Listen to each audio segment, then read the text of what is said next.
আজ আমরা আলোচনা করব এমন এক মহাকাব্য নিয়ে যা প্রতিটি অধ্যায়ে লুকিয়ে আছে জীবন বদলে দেওয়ার মতো শিক্ষা। হ্যাঁ, আমি বলছি মহাভারতের কথা।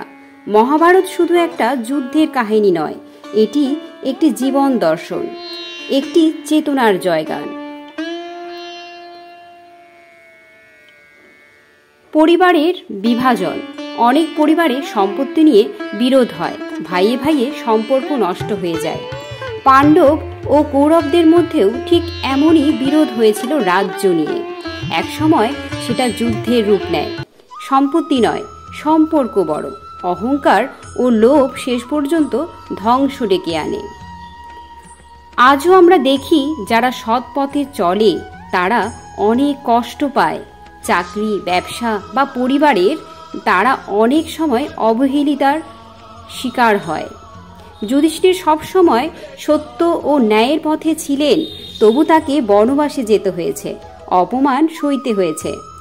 সত্যের পথ কঠিন হলেও শেষে বিজয় তারই হয়।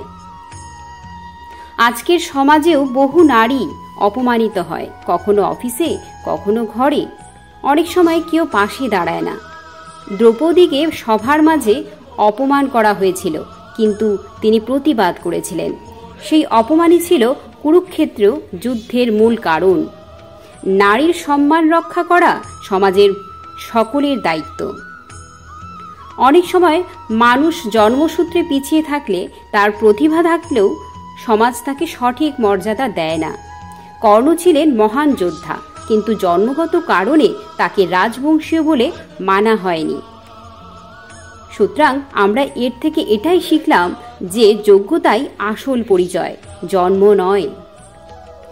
জীবনের কঠিন সময়ে আমরা হতবুদ্ধি হয়ে পড়ি, তখন একজন সৎ গাইড বা মেন্টর দরকার হয়।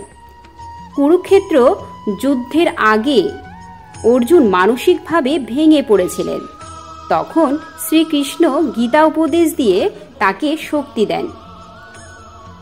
তাতে এটাই বুঝলাম যে জীবনের বিভ্রান্তির মুহূর্তে সঠিক দিক নির্দেশই পারে আমাদের পথ দেখাতে। পরিবার বা অফিসে অনেক সময় অন্যায় হলেও আমরা চুপ করে থাকি। আমরা কিছু বলতে পারি না, বলার উপায় থাকে না, কারণ আমরা সম্পর্ককে রক্ষা করতে চাই। ঠিক সেরকমই ভীষ্মও অনেক অন্যায় দেখেও রাজনীতি বা প্রতিশ্রুতির কারণে মুখ বন্ধ করে রেখেছিলেন। কখনো কখনো চুপ থাকাও ত্যাগ, কিন্তু সত্যের পাশে না দাঁড়ালে তা ক্ষতিকর হতে পারে। সুতরাং মহাভারত আজও আমাদের জীবনের প্রতিটি কোণায় মিল খুঁজে পাওয়া যায়। পরিবার, সমাজ, বন্ধুত্ব, কর্মজীবন সবখানেই মহাভারতের চরিত্র ও ঘটনা আমাদের চোখে পড়ে। এই মহাকাব্য শুধু প্রাচীন কাহিনী নয়, এটা আমাদের জীবনের আয়না। তাই মহাভারতের শিক্ষা আমাদের প্রতিদিন কাজে লাগাতে হবে, তবেই সত্য, ন্যায় ও মানবতার পথে এগিয়ে যেতে পারব।